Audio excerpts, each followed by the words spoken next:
Yo, yo, my sovereigns, what up? This is Boba Fett, uncensored on the internet, with episode 188 of Splinterlands 101.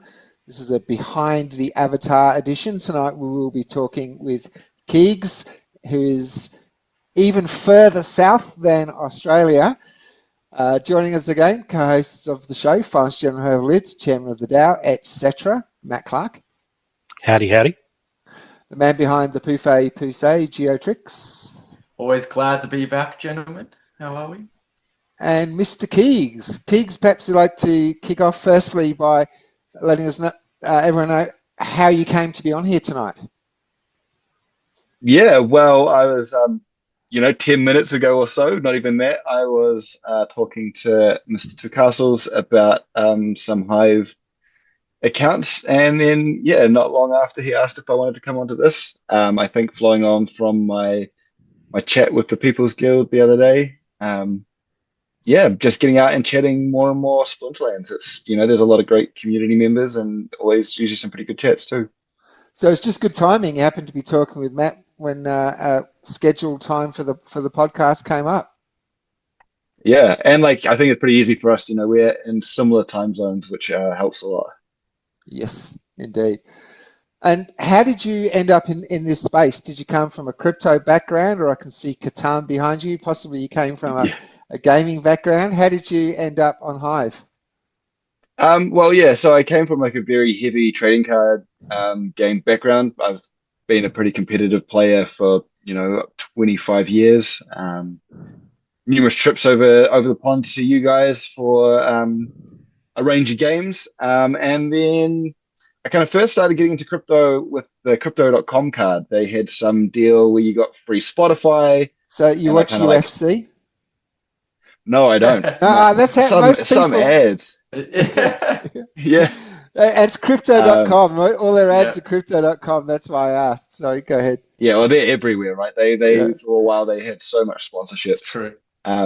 But so I just mapped it out, and it's like, oh, well, worst case scenario, if I get my, 2 years out of it, it basically covers my costs anyway. And then, I guess I had a few friends share some blockchain-based games with me, but that was before I really got into the Web3 space, and mostly just because, I knew if I was going to do it, I actually wanted to do it properly, have a research, know what I was getting into. And then when the world stopped with 2020, I found myself with a lot of time up my hands. And I was only meant to be back in New Zealand for 10 weeks. I was kind of based helping run events around Europe. And so I was meant to fly out a couple of days before our lockdown. And so I just had a lot of time up my sleeve and just started learning more and more about blockchain and, Web3 games. A couple of my friends were quite into it, and they were part of some groups that did the early investors, try invest early and make the money that way. And did some scholaring, and then just found did a little bit of scholaring for Axie, and then found Splinterlands, and that kind of really resonated with me a lot more with the trading card game kind of thing. A bit more going on to it than some of those Axie games. Then just slowly got deeper and deeper over the last few years and tried to make some move over the last couple of downturns. So what set was in when you came in? Was it Chaos Legion? Chaos, yeah. It was about, I think, middle of 22, I think. Lux Vega was what really kind of took me to the next level. I had a few decks that I was kind of, tinkering with some gold foils around Silver League and all that when we still had leagues. And then, Lux Vega was just okay, hey, I can buy a summoner. It's good for everything. And, I just slowly started leveling up my decks from there. Did you buy some $20, $30 Chaos Legion summoners? Thaddeus, Tarsa? Oh, I would hate to know what I was paying for them when I first got in, for sure. Yeah. I think a single BCX is almost a max copy now. Mm-hmm. I've been around since the beginning, but I didn't recognize the opportunity initially. I bought a few alpha packs, back there with no stats or anything. It was just a picture. And when the gaming came out, I jumped back in to have a look. So it didn't quite stick. So it was like Chaos Legion because this is the bull run. I'm open up and like the cards that I'm holding are worth like $40,000 or something. I was like, maybe I need to have another look at this, and because I only had scatters of cards in across the range, so I thought, okay, I'm going to go hard. I'm going to max chaos. I'm actually going to max a deck, and yeah, it was the same time. Geo jumped in the same time as well. We're paying ridiculous money for our summoners. Yeah. Yep. Yeah. Yeah. I used to boom on some other coins to fund, well, Splinterlands. Yeah, I a video that keeps on popping up for me is there's a video of Aftersound where he's like, hey guys, I finally did it. I bought like a gold foil Janice for like $250 or something. Like, oh. And it keeps on coming up too. So like, every now and again I see it's like, oh yeah, just cheeky comment. Yeah, not quite the pizza moment, but it could be our Splinterlands pizza moment. Yeah, for sure. And you, so sorry, go ahead, sorry, Matt. Bob. No, go.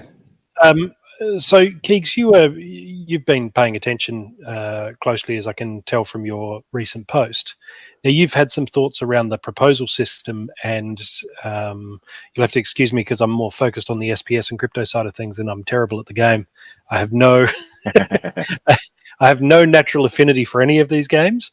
I've tried as best I can to be reasonably good, but yeah, I'm completely from the crypto anarchist side of things. Actually, Matt, sorry, on that, you must have this week reached your 50,000 manual games. I still haven't done. I just checked before, and I've got another 180 to go, something along those lines. So I know, but I've had ideas for a promotion to run when I hit my 50,000. So when that happens, I'll announce it and run with it. But I'm excited about that promotion. So but Keegs, so being the chairman of the DAO too, obviously I'm really interested in the proposal system and how it all works and how it all runs. I generally don't vote on proposals just because we've had guys in the past who are really passionate about something, and they'll put something up, and then if a lot of heavy hitters vote against it, it can be really demoralizing. So I kind of feel like, okay, no matter how good or bad your proposal is, I'm going to be the guy that didn't vote against you. That's sort of my mentality,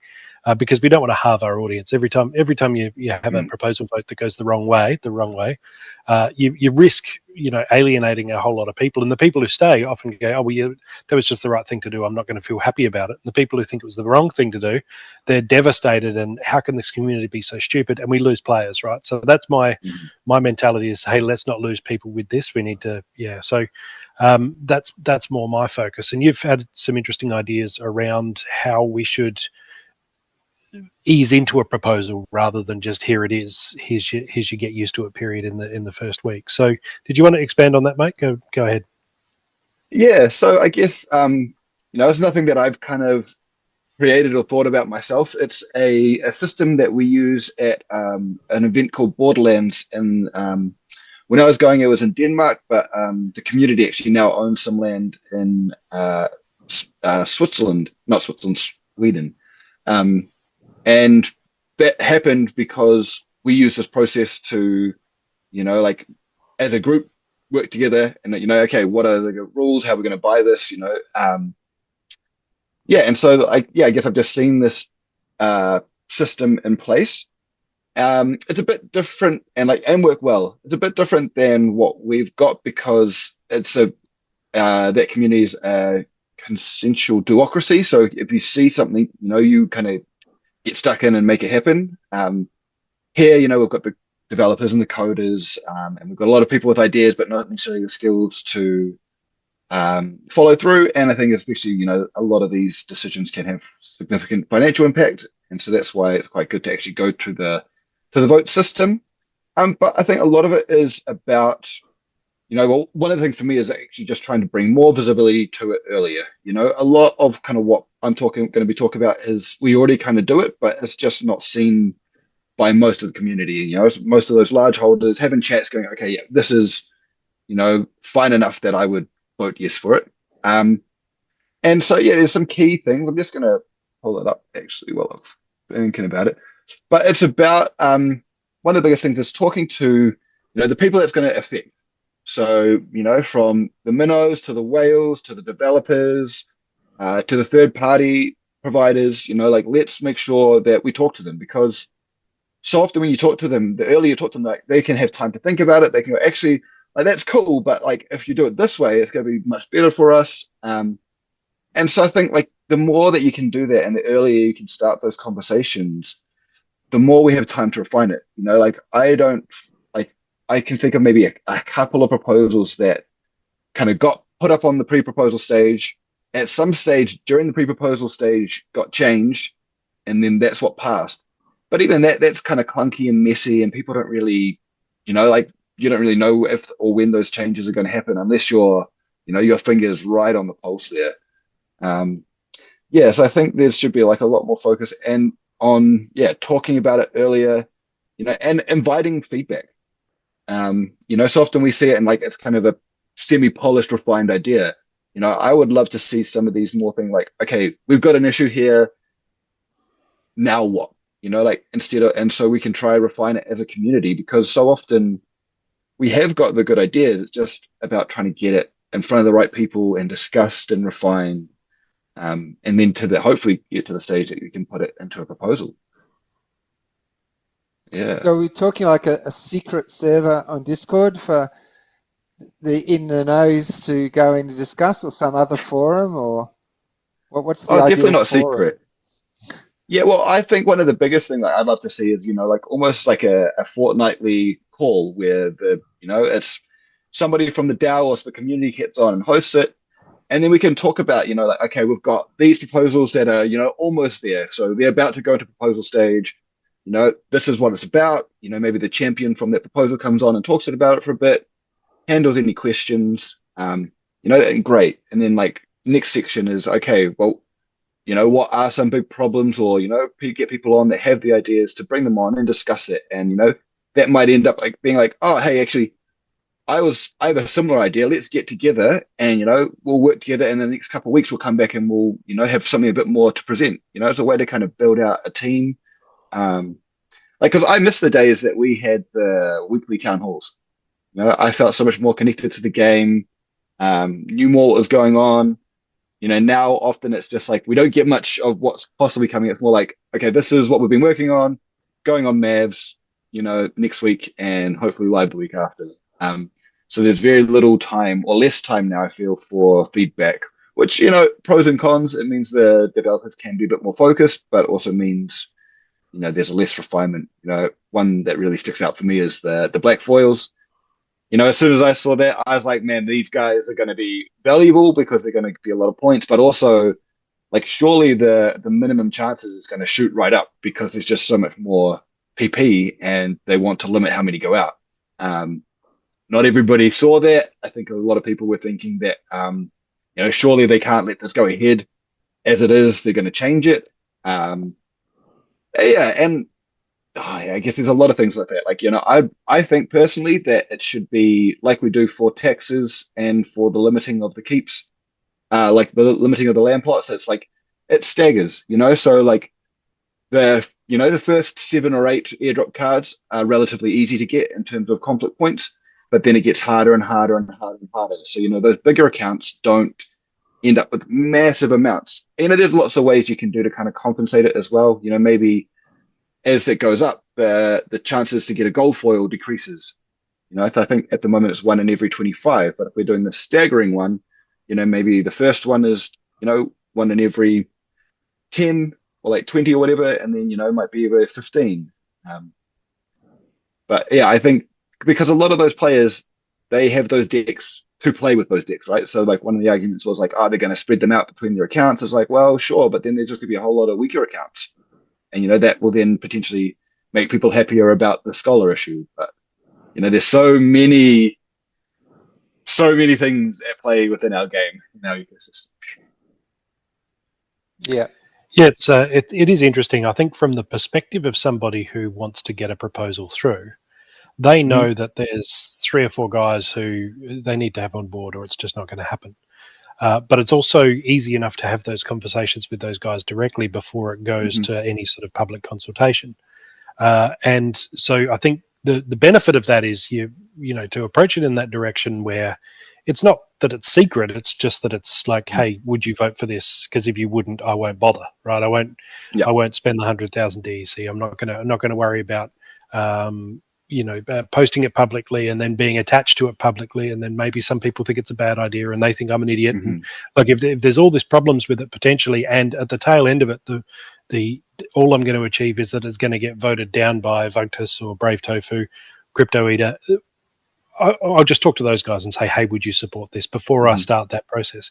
The problem is then you've got it very well, as you've identified.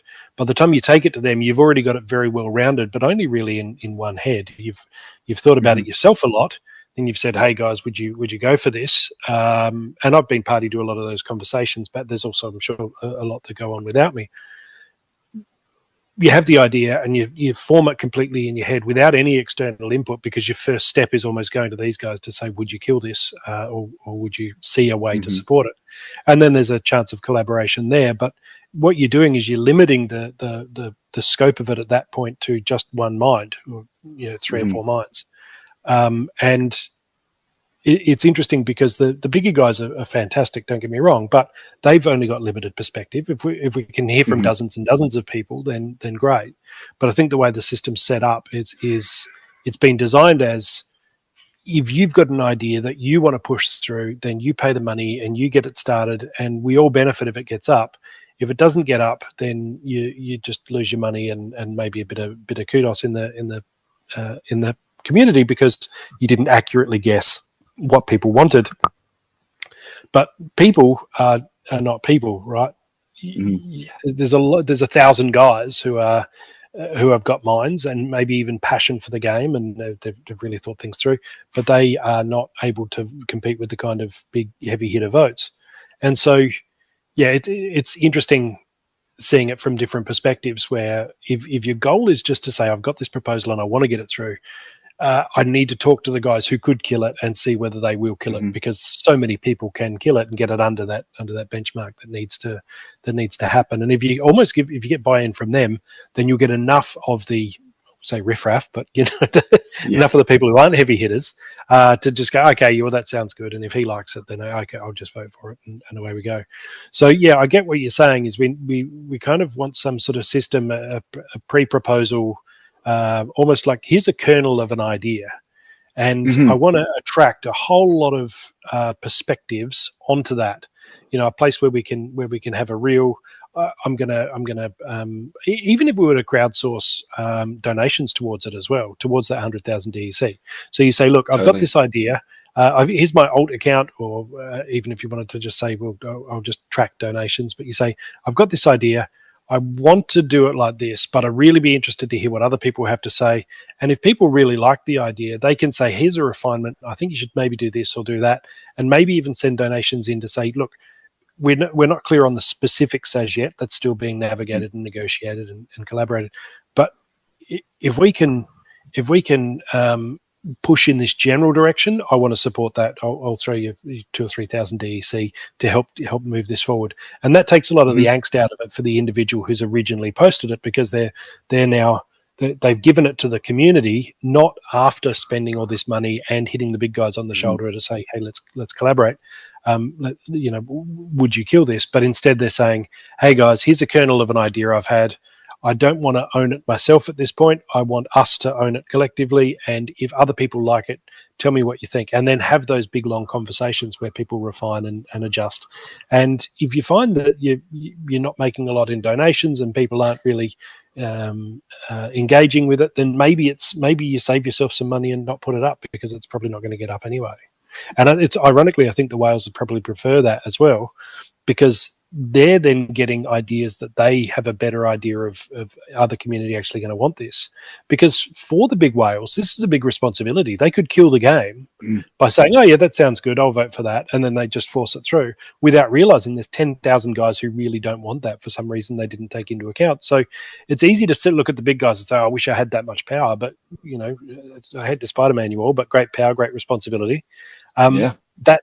That's daunting. But if they could see, here's the discussions about this, and a lot of people have really bought into this, and the guy got 250,000 DEC in donations, to cover his 100,000 DEC cost. People really like this idea, and they've talked about it and they've discussed it. So not only can I get it through, but also it reflects what the community wants. So yeah, I like the direction you're heading with this.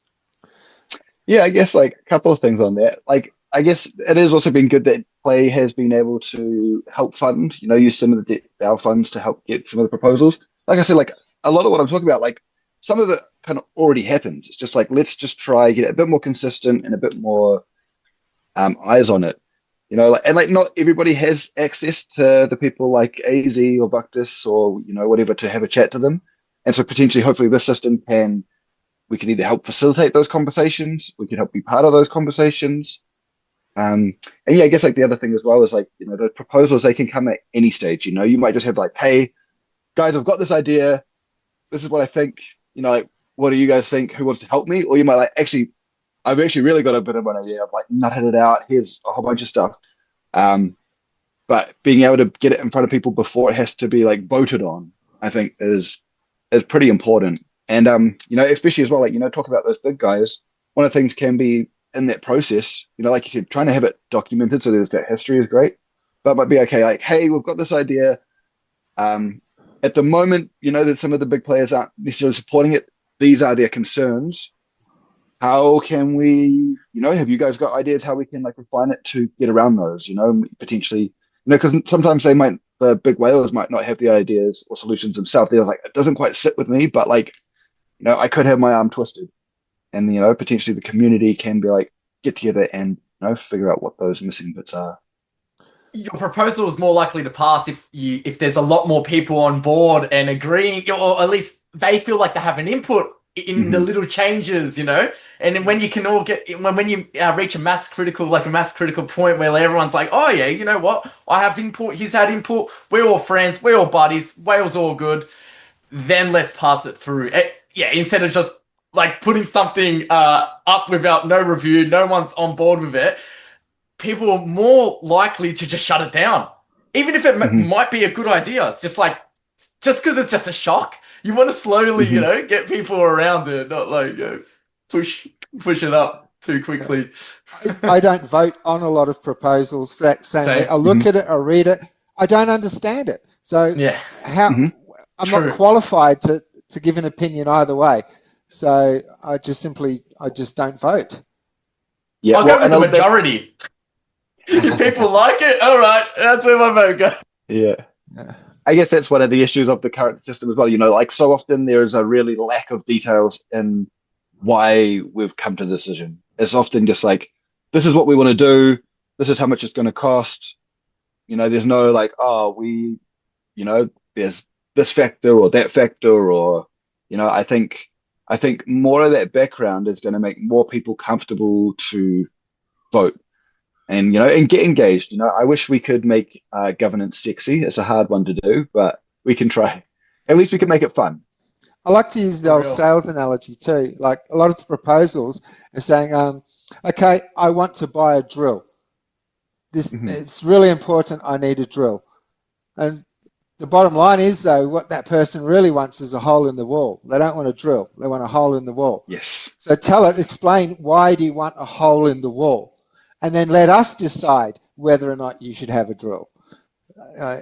Maybe a sledgehammer might do the job. Exactly, yeah. And another thing that comes out of the whole brainstorming think tank idea is if you've had a brilliant idea in this space, chances are you're probably not the only one. And by the time a proposal comes out, imagine someone else is thinking, shit, I've been working on something very, very similar for 12 months. If these two people could get together, between them, they could come out with an even more awesome product. So, yeah. And like potentially more people that they can talk to as well, like in a couple of the guilds that I'm in, we often, well, not often, but some proposals we definitely get together and we have a chat and we can share our thoughts. And, there's definitely been times that, people have switched from one side to the other because they've got to understand it more. Or, a new piece of data changes everything. Yeah, exactly. Yeah. Something like, actually, it is really good for our community, but like maybe on the surface level, it's not blaringly obvious. Yeah, no, you're right. To break down those particulars that you might have missed. I know I need that from time to look at or listen to someone else's perspective as to why this might be good, I was like, oh yeah, Mhm. no, 100%. I agree with you. Yeah. So as far as a forum goes, then what is the best forum? Utilizing something that the community is already engaged with. Yeah, well, I think like there's different needs. Peak Monsters, Peak D is a perfect place to be posting these things. It's it's the blockchain that we're on.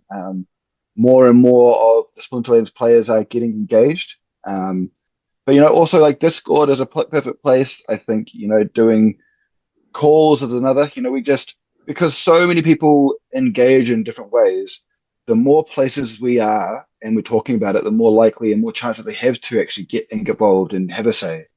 So, like some people that might be, I'm just Discord, I don't really like listening to town halls or whatever. Something like, they like I stay at a tavern, for example, I can't keep up. That thing moves at like 50 messages a minute or something. Yeah. Like it's crazy. Got to mind that salt. So I think this is a mediums where possible because hopefully a lot of proposals have got solid discourse on it. Yeah. Yeah. Yeah, I'm just looking in the Splinterlands Discord, and right at the very bottom, there's a whole lot of channels that haven't been used in a couple of years. 2022 is the last these 5 or 6 channels have been. So I'm wondering if we can maybe look at tidying that up, and if we had just a pre-proposals channel that is like, because there's proposal card levels, it's broken down into all these different proposal channels below. Yeah. I think they're channels that like Clay spins up and down like as the topics are happening. Like we've got that little DAO section as well. But yeah, it's just like it's just a way that we just need more ways that people trigger. Oh, actually, hey, there's a conversation about this topic happening. Like cool, I'll listen in, and then actually I've got some feedback, or I want to get involved. Send them to the Discord or whatever to be able to. But yeah, it's just like who knows. Like unless you're actively checking it. It's so easy for information to like slip between the cracks, yeah? Yeah, totally.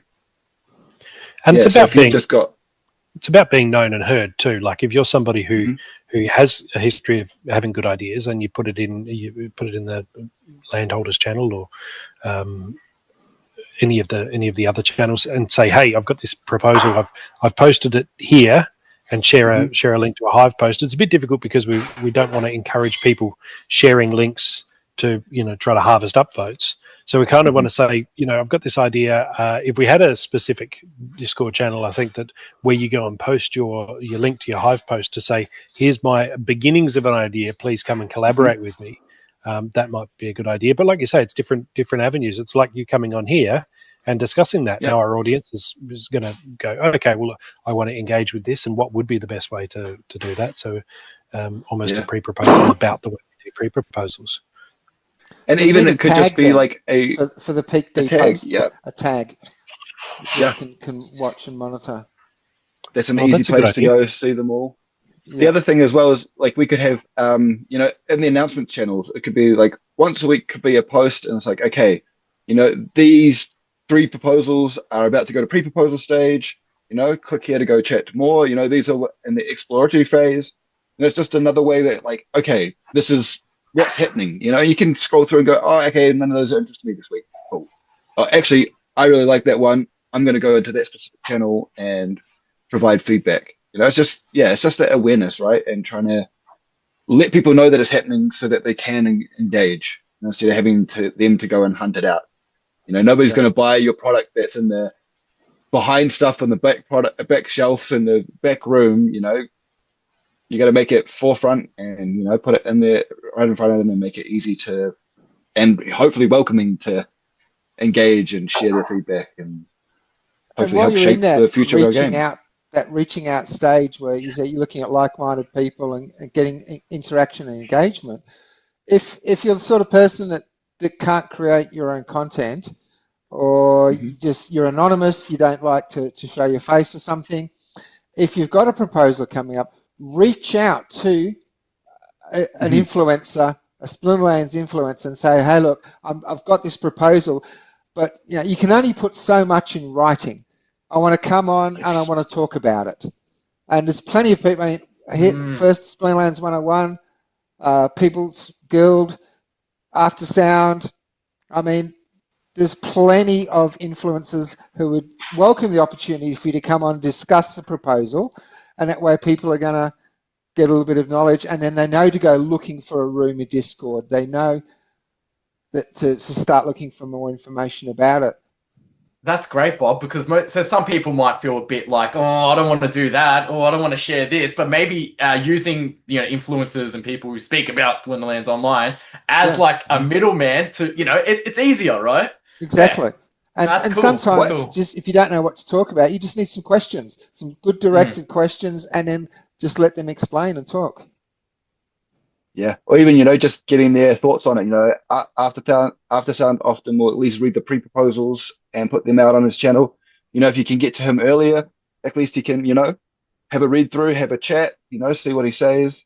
That's also kind of why I held off on putting the post out. Is actually I wanted to get on with Bjangles and Jimmy and have a chat about it. Explore the concept a bit more and go, okay, now here's the follow-up article, and and I've got a few more that I want to do of the kind of few proposals that I want to try run through this process where we have more visibility and communication about it, and I think also like asking for how you want people to engage. Like I want feedback, or like you want to help. I need somebody to help take the lead on this, or if this is something that's really passionate about you, like great, you want to take charge and I can support you. Cool. Yeah, so I guess one of the things that we're talking about was, getting in front of the influencers, but hopefully these weekly and regular calls that not maybe weekly, but fortnightly calls, that's just another low hanging fruit that maybe that might be the first time they come on. They might just briefly come on, talk the idea, like, hey, this is roughly what I'm thinking about, and then then that's maybe when they go, actually, this influencer really likes it. They can get in touch. It's like, hey, come on, have a chat. Like, let's, we like this idea. They could come on with you guys. They could go on with After Sound or whatever. We have so many content creators, right? And that just would be such a cool way to, now it's kind of in the next phase. It's like, okay, the idea's out there. So people have time to think about it. And then you're going to go on and chat and hopefully build on it and refine it some more. Hopefully drum up some support or maybe some hate, hard to avoid in our community. But just get as no publicity is bad publicity. Or any publicity is good publicity, right? Just more people talking about it is great usually. Yeah, for sure. And I'd encourage people too. If you did want to come on our show, you don't need to be video. If you want to sort of keep your face off the interwebs, and you can just do audio if you prefer. We've had a few guests on that are just a blank screen or an avatar. So that's not a requirement at all, and we're always happy to bounce ideas around and bandy them around. So, Keegs, where would you like to see the game go from here? What sort of directions would you like to see? I was saying in the break, I'd like to see additional rule sets. I think poison stacks would be great, and another one is magic dealers do take double magic damage. So a bit of a cat and mouse. Do you play a magic card or not in this spot? I think new rule sets would be a great idea. But what sort of general direction, do you think we should expand out the whole land concept, have people attack each other? Do you think we should just adopt additional game modes? We've just added Frontier, then we've got Modern, Wild, Survival. What sort of direction would you like to see the game go from here? Yeah, well, I definitely agree with the rule sets, right? Like that's, I feel, an easy thing to do. And I remember like some years ago, they were like, okay, we're going to give you a new rule set every month. I feel that's an easy thing that they could just, a few people could spend a couple of days on, and they could just get a backlog, and that kind of always keeps it fresh. And even potentially like rotating rule sets. I've really come big onto land. I love the concept of land. I've got boxes and boxes of old cards sitting around and I'm actually slowly sorting my way through some new stuff I picked up over the weekend. But yeah, I think land, like there's so much opportunity for land, like they talk about, like what new buildings can we have on land? People talked about having arenas where like tournaments are hosted or, brawls are hosted. I think there's a lot. The scope is huge. I'm honestly, about the game at the moment, I'm feeling really good. I feel that a lot of things is happening at a pretty regular pace. Most areas of the game are developing well. Um, Frontier is huge. If anything, I'd like to see a bit more development on Frontier. I think being able to earn NFTs has got people excited. It's quite a new, novel idea that we might hopefully see applied to some other areas of the game. But we're just talking at the People's Guild about how that is such a easy way to get new players. Like you could go to conventions and have a little booth and show them what it's about. Maybe there's some promos or extras that you get if you sign up or whatever. Yeah, I feel like a pretty low lift. Like I was at a card show last weekend and there was like I think 30 or 40,000 people come through a weekend. Wow. It's a big show. Yeah. It's a lot of eyeballs, and that's just here in New Zealand. Overseas is massive. Oh wow. Even Aussie. I was looking at PAX in Melbourne in a couple. Yeah. Yeah, it's almost a couple weeks time. Yeah, real soon. Yeah. Yeah, it's too soon almost. Yeah. What else would I like to see? There's some good ones. That I quite like their kind of campaign. Building up their campaign is quite nice. I think it's a great storytelling opportunity.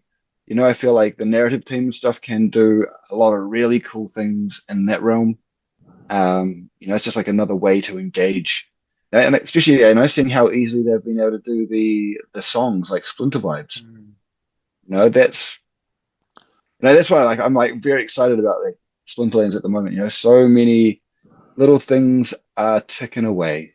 Well, yeah, rule sets, land, guilds I'd really like to see. I get like new buildings, right? New buildings everywhere. I'm pretty sure I heard recently that Matt was working on like the guild respecs, so I think the town hall is coming up soon, so maybe we might get something there, because like that's probably one of the places I'm most active is in the guilds. I've got a few different accounts and I'm a few different guilds, and it's just that the community. We're chatting regularly.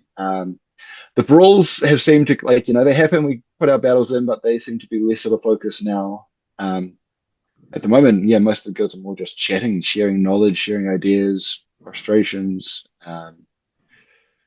Yeah, and the other, I guess another one that I'm really looking forward to, or that I want to put a bit of effort into, is I want to see like a competitive Ghost card tournament series. One of the biggest issues with our game is you need time and money. Not everybody has both, and that's why we've got a lot of scholars. We have a lot of people with money that don't have time, and yeah, I just feel that like we could do so much with that series. It could be something that is covered regularly by content creators. It could have its own series. And there's, I don't know if any of you guys made it to Splinterfest, but it sounds like the tournament there, that was, massive. Everybody loved it.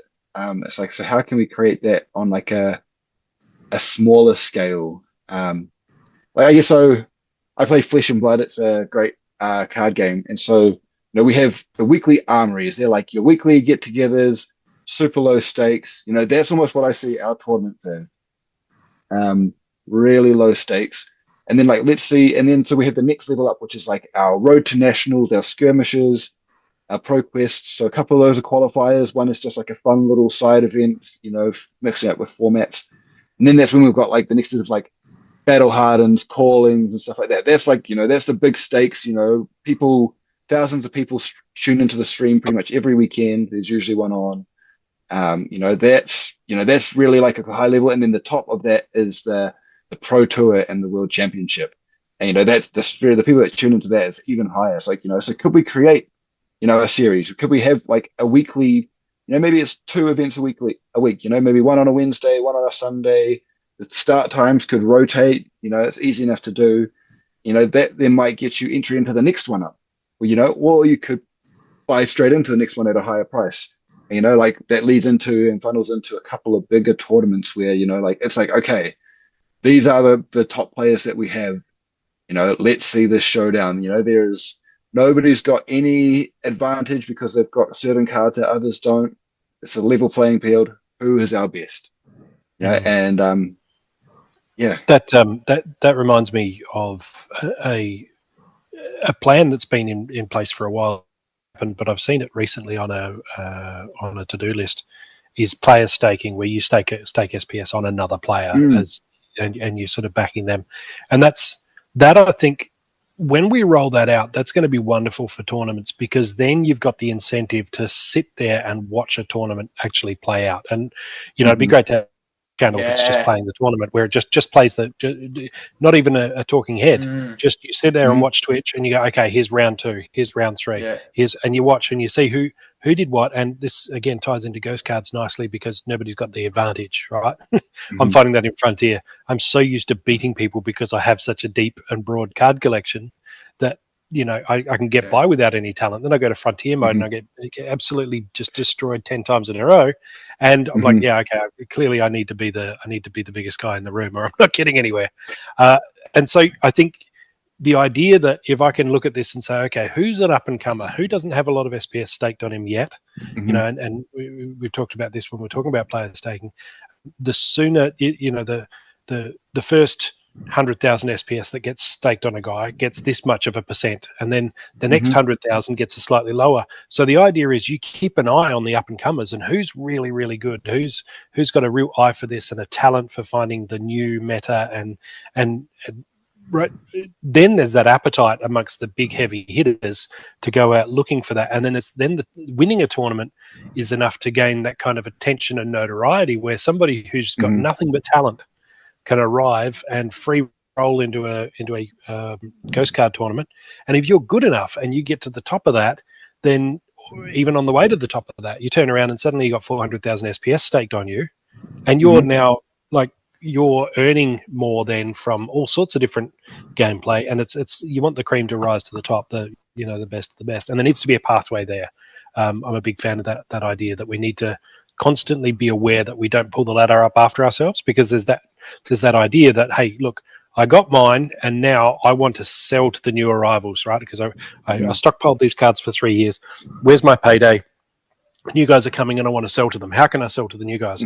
But you don't want to be just extracting money from people, right? You want to attract the right kind of people who are going to come and bring their own money into the game and then stay for the longer term to attract more people. And that needs to be our focus. So we need to be looking at how can I throw a warm welcome and some actual assistance. And this ties in with at the moment we've really rolling out the welcome mat for failed Web3 games, and Clay's really been spearheading that. And it's just like, look, if you got whether you got rugged or whether the game was legit, the devs were legit and they lost their shirts too, whatever the case may be, if we look at a specific game and then we look at the specific players who got burnt, you can prove that you are that player, then we're going to give you a sort of a VIP package to arrive here and move on over, because we get it, right? It's the Wild West and we need to sort of look after each other. So there's a lot going on in that space, but I think SPS, going back to your original point, SPS staking I think is going to be huge. Player staking is going to be huge for bringing those eyeballs back to those tournaments and making it a real thing that you want to pay attention to and you want to excel at. I think, go. Okay, cool. I think we're going in the right direction. I've never seen this game being more beginner friendly than I don't think ever. I think we're on the right path for that, because I remember people were. Myself, Matt, other people like maybe yourself a few years ago was spouting these ideas. How are we going to get the new players in? And it was frustrating because all we had were ideas, but that's all it ended at, was just ideas. But now there's actually systems and protocols put in place to be the beginning, the start of these ideas to actually flourish, and I'm really happy to see that. I think the lull period is over. I think we're slowly building, and it's good to see. It's really good to see. I think timing is important there too, because what happened with all that extra money that was getting spent when they had the marketing department, the big staff and all that, during the bull run, sort of that sort of period, people were just coming in, play to earn.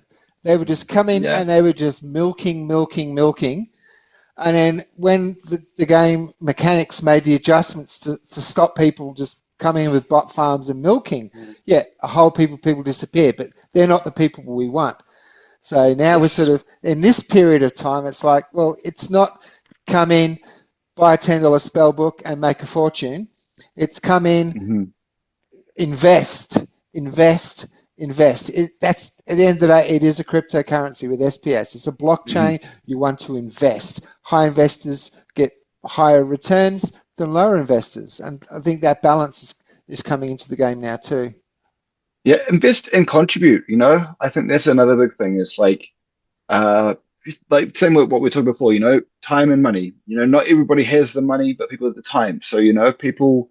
That's why I especially for the type of game that we have, I really think scholars have a great place here because, there's a lot of people that don't have that. And so you've got that combination of time and money between a few people. And that's, yes, there's some things to figure out around it. But, that's like most of them are just kind of operating within the rules that were set, right? And now it's just some people. And it seems like it's, it might be a bit of a spicy take, but, it seems like, hey, these people are better than me. I'm not a fan of getting my ass kicked by these people that are better than me that have got access to full decks. How do we change this? Because it's very similar to the arguments that we had about bots.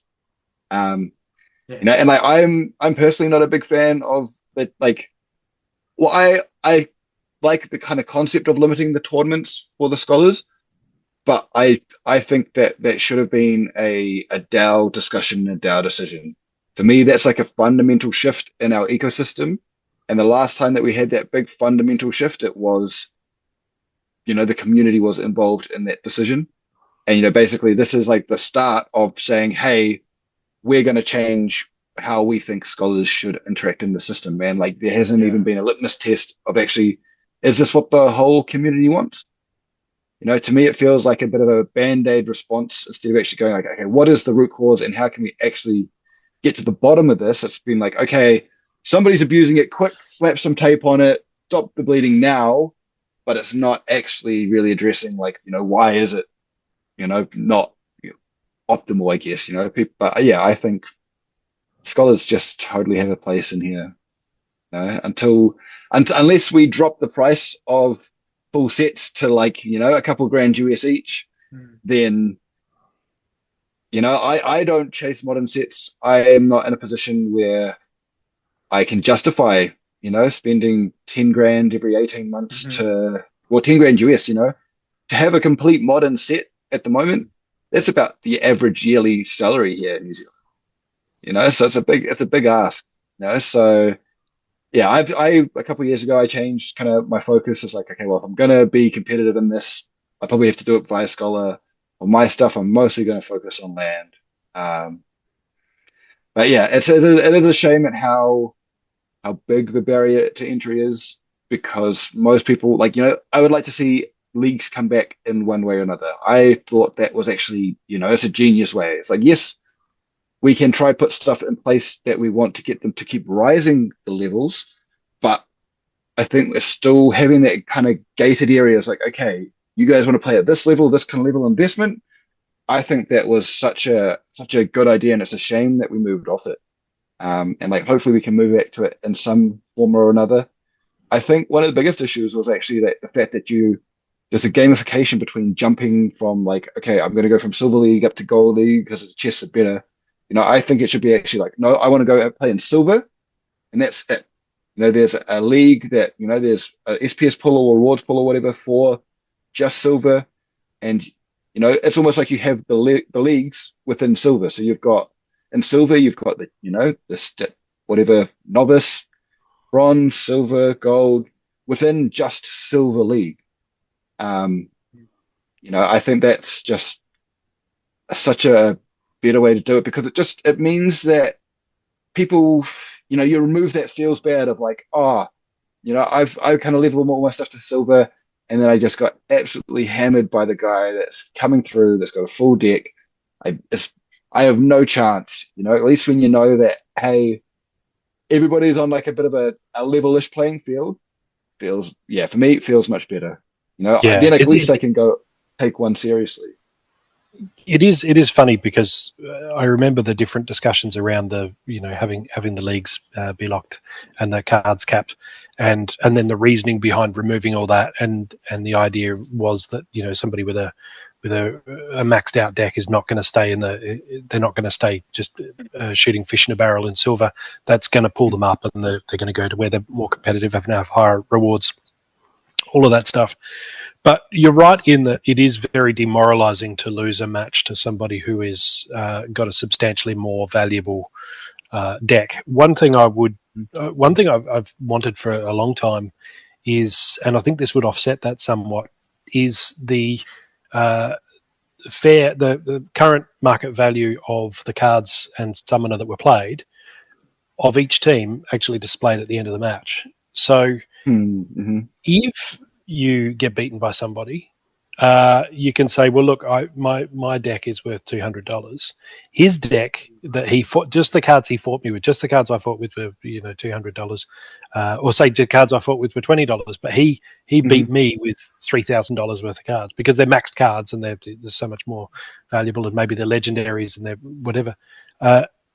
I would like to see that, because then that offsets that, because when you beat that guy with your superior strategy, you can look at that and say, look, I just beat my scrappy little $80 worth of cards, just beat $4,000 worth of cards that this guy played, right? And so in a way that would because that's what gets shared, right? Like if you get beaten by a vastly superior deck, you go, okay, well he's just on his way through and it's fine. If it happens over and over again, obviously it gets demoralizing. But I really feel like if you've got the superior strategy and you can beat somebody who's got a far more valuable deck, or even show the value of these cards in this summoner and the value of his entire deck in this account, right, of the cards in that account, and you go, look, this guy played $4,000 worth of cards. He's got an account worth $150,000 worth of cards, and I just managed to beat him with my superior strategy.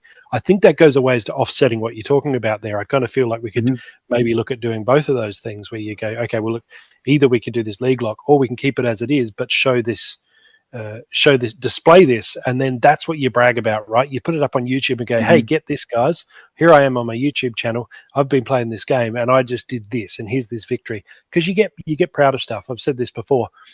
Back in the days I won an alpha card tournament, and again it comes down to RNG sometimes, but I was proud of winning the alpha tournament, obviously coming first. But there was one where I beat Yasik, who was, for newer viewers, he's not been around for a while, but he was just the gun, like the absolute. And I beat him twice in the same tournament. And I was more proud of those two wins. And even I came third or fourth or something, more proud of that than the time I won that. But it's about that bragging, like, look what I did. I just had this. Yeah, exactly. And so I kind of feel like that would, like I say, that would offset something of what you're talking about there, where that demoralizing of being beaten by a superior deck. When you do win, I think I'd like to see more of a dopamine rush from because you can actually quantify it. Yeah, well, it's like easy to add at the end of any, any battle, right? It's just put like API data. But I see what you mean, though. I think actual leagues actually mean less now than what they did previously. But because now we're all putting a whole pool and everyone finds their level, which I like as well. But before, it was like there was actually like a whole tier of people within a league. You had the tops of those leagues. Now we don't really have that, unless it's for tournaments. I think that's different. But yeah, like I'm half with it. It's like I can see the importance of having leagues and how other games do it. Works brilliantly. But then I can see this as well, how it's just a different take on it. I think it's more different than what the more traditional sense of leagues and all that are. Which one I like more? I don't know. But I understand, like, the lower barrier of entry. It's like, okay, now I know, at least you know your level. At least you know where you're at, But now it's like, I've got to wait for... maybe we are at that level. I'm not sure. Maybe is there new, like, accounts coming in, rising to the top? Not sure. But I think now everyone's sort of reaching their peak at the end of the season. At the start, you can kind of like... it's more predictable now, I think. At least according to what I see on my own account. Yeah, it's I feel sort of the same. At the moment, it'll be very hard for new accounts to come in and do well because of the soulbound cards. You know, it's quite limiting. It's like I'm not a huge. I understand why it was done. I think now we've put in place a lot of things that mitigate a lot of the reasons that there was abuse. You know, we're seeing how popular it is in Frontier to be able to win cards that are transferable. You know what? More people playing Frontier now than any other mode. It's crazy. It's been out a couple Really? weeks. Wow, I Yeah, didn't know apparently that. Dave's had a Okay. post. Yeah, I haven't had a chance to actually get in and play, but and I'm also a bit scared because I think people have got the high level cards and just going to get my ass kicked again and again. But you know, the league thing is super common, right? You know, like if you think about motorsport, you know, you're not going to race a Ferrari against a grade, you got NASCAR tiers. against a yeah, exactly. It's like you know, you're picking your space, and it could be something that could be open to everybody. It's like you know, there could be within Wild, it could be okay. We've got you know up to Diamond, and so you can still come in, and you know, I could still enter with my silver level deck in the Diamond League and play games there, but I could also then enter into the Gold Cap one and the Silver. You know, so you could go actually, you know, I'm going to spend a little bit of time in Silver. I'm going to spend a little bit of time, and you might find, you know, where you level. You know, you might chase a few different leaderboard spots in each of them. But you know, it gives the people the option. It's like, hey, I back myself. I reckon my strategy is better than a lot of these people that I can beat the people with the higher cards. But I think it's just giving the people the agency and the choice. You know, and it might be that I think that would come under more formats. You know, maybe if they ever, you reckon, like we've kind of already got it, right? We've already got it. It's just like we've already got essentially formats with the leagues. It's like why aren't we using them? It's an easy. I feel it'd be an easy one to add in, especially with the prevalence that they use the liquidity bots now. You know, I could feel it would be hard to actually have these leagues running with, you know, a good amount of players where it's not waiting for hours. Because you can play like, hey, I want to play up to, you know, I like the basic cards, you know, where they don't have many things and trying to be scrappy or, you know, gold level is a sweet spot. You know, that's my favorite. You know, where... I do like that about the leagues. Like I remember when I was at gold, I was like, okay, I'm just going to buy up to gold, you know. I like we still have it in brawls and tournaments. Yeah, we do. It's still prevalent in the game. It's not like it's like wildly. It's not like it's out everywhere. Yeah, it's a good point. That's why I don't make a bit like personally to me. I don't think it doesn't matter all that much because it's like I've gotten used to it. At first, I was a bit like, you know, throwing my hands up, spinning the dummy. But now I kind of get it. You know. Yeah. I guess for me, the way I see it is like for new players, it's like, you know, do you want them to come in and, you know, look up? It's like, okay, like I'm going into ranked. It's like, okay, if I want to play competitive at rank and get to the top, fuck, that's it. Yeah. I don't know. Like it's imagine starting. Hill to climb. Imagine starting the game and being against like the best of the best cards and being like, what the? Yeah. Okay. Whereas, you know, like if I go, actually, I'm starting. It's like I'm just going to try this diamond cap, this bronze cap one. You know, to get a current set at bronze level is $500, and then like I can be competitive. You know, I can be competitive in that for a low value. Like I think that's just like really. I mean, that's how I got in. I just chose like you know how much I can invest, and I slowly grew that. You know, this is before they forced me to grow it. But I think it's just such a we're putting all these good things in place for new players. It's like I feel this is just another thing to help soften the landing and make it easier, and they give them a space that they can compete in and feel good in. I guess the last 2 years has been that, trying to make it more of a comfortable, easier space to get into, you know?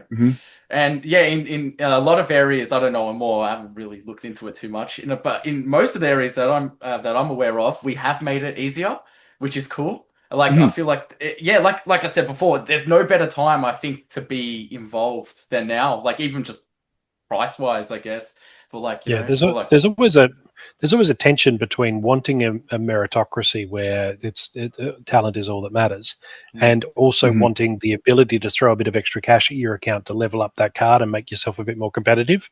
So there's that tension, and it's very difficult to sort of resolve because we all kind of want to, and so I think the joy of leagues is that you can do that and step up, you know, but you can almost see it as separate competitions. So I definitely understand where you're coming from, and I think the joy of having so many game modes now, Frontier, modern, wild survival is that we can revisit some of these ideas. It's certainly possible that if there's enough noise about it, Matt might say, well, look, okay, we're gonna institute specific leagues in survival. I know B Jangles has been talking about survival being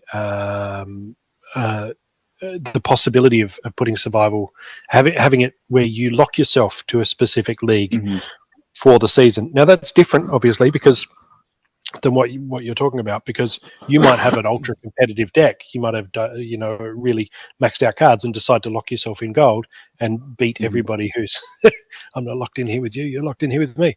So it's not quite the same thing, but we can, across 4 different game modes, we can do these experiments. And this is something I've been singularly impressed with by Yabba from the outset, has been he absorbs data. He records data. He got everything. You want to know the most minute detail of something that happened 3 years ago, he has all that data there. He knows the value of saving it so that you can make these comparisons. So I see that as being a big benefit here. So if there's enough of a push, if there's enough of a community appetite to reinstitute those league caps, I guess we could call them caps on card levels, then yeah, that could definitely happen in future. I wonder how difficult it would be to, like, maybe on a season by season basis, people could pick a path. There's a league stepped field, or there's the automatic field, and just see where people go.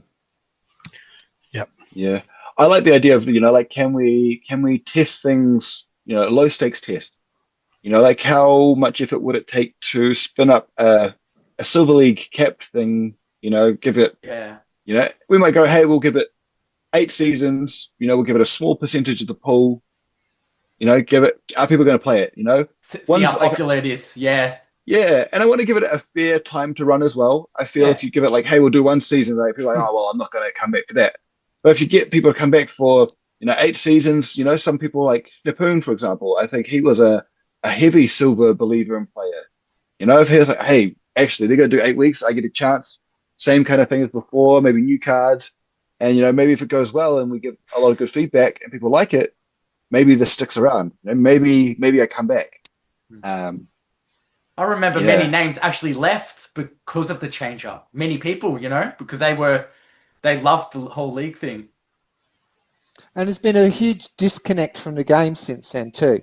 Like end of the season, you get your chests, open your chests. Now it's just like you turn on your bot, the bot plays for the day. You don't need to check in. You don't need to look at your quests. That's as far as my interaction goes. It's created, this new system has created a disconnect in how people interact with the game. I think that league-based system and earning the chests, I mean, nowadays, end of the season, you get some glint to spend. I mean, I'm still excited because I haven't maxed yet, but there's people who've maxed everything. It's like, what are they doing with their glint? Saving up for the next set. And then the same thing will happen. They'll go heavier on it fast, they'll get it quick, and then they'll just save up again. Yeah. It's like maybe glint should decay, maybe if you don't use it, you slowly lose it. Hey. That's Mr. CBDC over here. Yeah, the new government money. Encourage spending, encourage engagement. To stimulate the economy, Own nothing and be happy. Just reap what you need. Well, I mean, we've got the Soul Bell reward cards, so we're partway there. Yeah.